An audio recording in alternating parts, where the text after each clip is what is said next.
It's interesting, during the Franco dictatorship, Barca was definitely, they were stooges. The presidents of Barca in the 40s and 50s were sympathetic to Franco. They towed the line. It was only later in the late 60s and early 70s they began to rebel a bit. But they just knew that the Catalans are very business-like. The bourgeoisie knew to get ahead, they had to curry favor with Franco. But as the Franco dictatorship dwindled, ultimately with his death in '75, the Catalans, went back towards their Catalan separatist roots, and Barca became the symbol of separatism for the club, particularly from the late 60s. Does that 70s. mean then it's a little bit like maybe Holland, Germany, which was really kicking off for a while, Holland, Germany. And it seems, and I owe a lot to the writing of Simon Cooper on this subject, and obviously grew up in Holland, knows this very, very well. It seems there that there's a huge element of the Dutch reinventing history there. Yeah. Because, if you look at the stats, where more Jews per head were rounded up than anywhere else was by the Dutch police. The Anne Frank story would tend to corroborate that, but from a distance of 20, 25 years afterwards, Holland likes to rebrand itself as the anti-German, and almost regain its self-esteem, seeing itself as a country of resistance rather than a country of collaboration. So history is reinvented. And do you think Barcelona have done something a little bit similar there?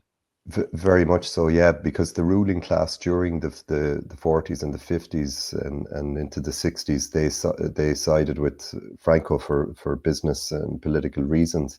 But the romance at the same time, the romance of Barca, as Barca was the team of the Second Republic, or they were anti-Franco, and they were a team of resistance.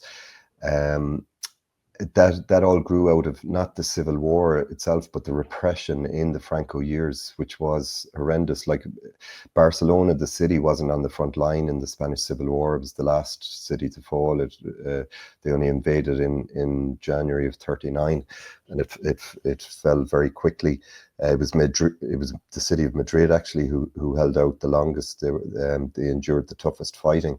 But once Franco got a stranglehold on the country, and his dictatorship then ran from '39 to '75, the repression was horrendous, and that's where the hatred in Catalonia towards the Franco regime, that all stems from that period. And Barca became an outpost. It was a place where fans could protest in the 50s and 60s. They could write graffiti on the walls. They could whistle the Real Madrid team when it came to visit. So there is truth in that kind of that element of resistance there. Yeah, look, we're not just talking football rivalries for the fun of it, although sometimes it can be fun. It can be fun. Sometimes it can be very bitter as well. Yes, but we're not just talking about it. Sorry, Doc. I think that's an interesting point, because I've grown to quite dislike the hatred that derbies can cause. I don't enjoy it. There's too much hatred there in a stadium, and sometimes these games are held up as magnificent things. And the older I get, the more I worry about the level of hatred that derbies can engender. Yes,